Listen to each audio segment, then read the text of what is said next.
Today I'm going to tell you about what the #1 corner in the 2020 class told me about Oklahoma. I've also got short interviews with Sooners commits EJ Ndoma-Ogar and Jamal Morris. And all that's coming up after the bumper. What do you mean you don't subscribe to my son's YouTube channel? Mama, no! Just snap the damn ball, RJ. What's up, kinfolk? It's RJ Young. I am not on a step mill. Okay, first, I gotta say it. Mike Stoops' NFL draft was trash. Look, man, these are the facts. Mike Stoops hasn't seen a member of his secondary drafted since Zach Sanchez. And Zach Sanchez went in the 5th round, even though he had 15 picks over the course of 3 years. The only recruit Mike Stoops has seen since he returned in 2012 came in the 2nd round, and that's defensive tackle Jordan Phillips. But look at this draft, and you'll see that the Big 12 Defensive Player of the Year, Obo Oronquo, didn't get drafted until the 5th round, and 5 of Mike Stoops' starters had to settle for undrafted free agent contracts. Those men are Devontae Lampkin, DJ Ward, Emmanuel Beal, Stephen Parker, and Jordan Thomas. I know some folks are gonna throw Jordan Thomas out the window because he didn't start toward the latter part of the season, but the point remains that Jordan Thomas was supposed to be the next great corner at OU, and he looked the part early on. So the question I have is, what is Mike Stoops telling recruits? Because saying that you put kids in the NFL and then pointing to undrafted free agents ain't what they're thinking about. So as far as I'm concerned, all the great defensive talent that we get coming to OU is doing us a service until we can prove that we can put guys into the NFL in the 1st, 2nd, and 3rd round on defense consistently. All right, now I want to get into a short bit of an interview that I did with Jamal Morris, who told me some really interesting things, especially how and when he decided to commit and what his plans are about taking his visit to Texas. Last I heard, you were going in, you were looking to hear something at the visit, but you weren't necessarily looking to commit during the spring game. What changed, man? Actually, it always was the plan to commit. It always was the plan to commit the spring game. It was just, I was able to commit this video. And it was like, so if people already knew where I was going, there was no point in doing this video. So that's the only reason why I was playing that game. So it was like, when I went out there, when they offered me, I was on the phone with Coach Cook, and like me and him was on the phone for a good 20 minutes just talking about life, talking about OU football, and like I felt that. And when I went up there for my junior day, I got to experience the city, the campus, the players, him. And I just thought that was a good place for me. So when I went home and talked to my parents about it, I told them that I wanted to go to Oklahoma. That's when they said they wanted to check it out for themselves. And they checked it out, so I just committed. Were you talking with like RJ and Theo and be like, so we all doing this together?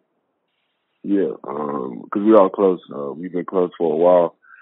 So when we all found out that all came to the conclusion that we were going to OU, we thought we were going to do something big with it, commit on the same thing around the same time to, start the weekend off crazy. Did y'all kind of convince Jerry to do it at the same time, or was he coming in and making the same sort of decision, like he knew he was going to do it? Now, we had to convince him because I thought, to me, all of us personally, we thought he was going to Mississippi State, but like when he came to Georgia, we all like in his ear about it, so he pulled the trigger and now we got him. It's a really outstanding class.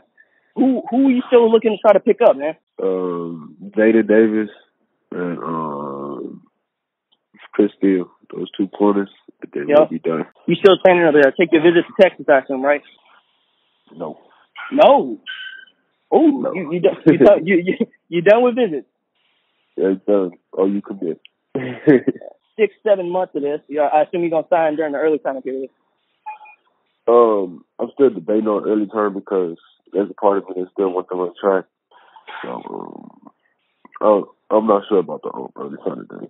You can hear the rest of my interview with Jamal Morris on the WOOSAH podcast. Now I want to get into a short part of an interview that I performed with EJ Ndoma-Ogar, offensive line commit, a hell of a great kid, who said it was the relationships formed with him early on in middle school that brought him to OU. Why did you decide to commit? I mean, it's just relationships. Like, I watched your video, you were exactly on point.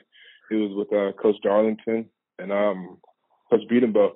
Like those guys, they stood by me like ever since middle school. When I first went to their camp in middle school, Darlington was still playing. I was just in 8th grade, and he was kind of there to help me with my drills.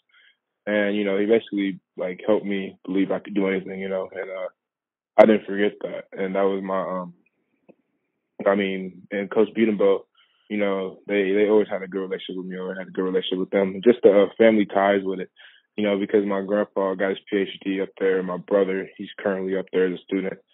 And you know, they say it's a great place. You know, and I can't I mean, plus I've been there like 15 times. So I mean, it's always great. So, before I let you go, dude, is there anything that you want folks to know about you that they don't know, or you think that folks get wrong? They think that I'm leaving to decommit to OU. Tell the fans that's not true. Mm. I'm proud. I'm gonna say this with pride. I'm proud to be a Sooner. You know, it's an amazing thing. Like the fans are so supportive. You know, it's not like, you know, they love you really quick. They hate you really quick. Like, they'll always be there. You know, that's kind of what I want. I want to go back to my university and like do something for them. Like, you know, Trent Williams, Adrian Peterson, they all come back and they all do something for the university, right? That's kind of what I want to do. Like, I want to be that type of person that's like, that just, it's not like my dad always says, it's not a 4-year decision, it's a 4-year decision, 40-year decision. Finally, I spoke with #1 corner for the 2020 class, Kelee Ringo, who is the most physical defensive back in the 2020 class, about his recent offer by Oklahoma. Now, you can read what I wrote about him at Flow Football for my Flow Football column, but you should know he was excited to get his Oklahoma offer. He had a good conversation with Kerry Cooks, and he's going to take his recruitment slow, even though I expected to pick up in a big way this summer. He says he's going to trim his list closer to the end of his junior year. That would be next year. Keep an eye on Kelee Ringo. All right, that's it for me. Deuces.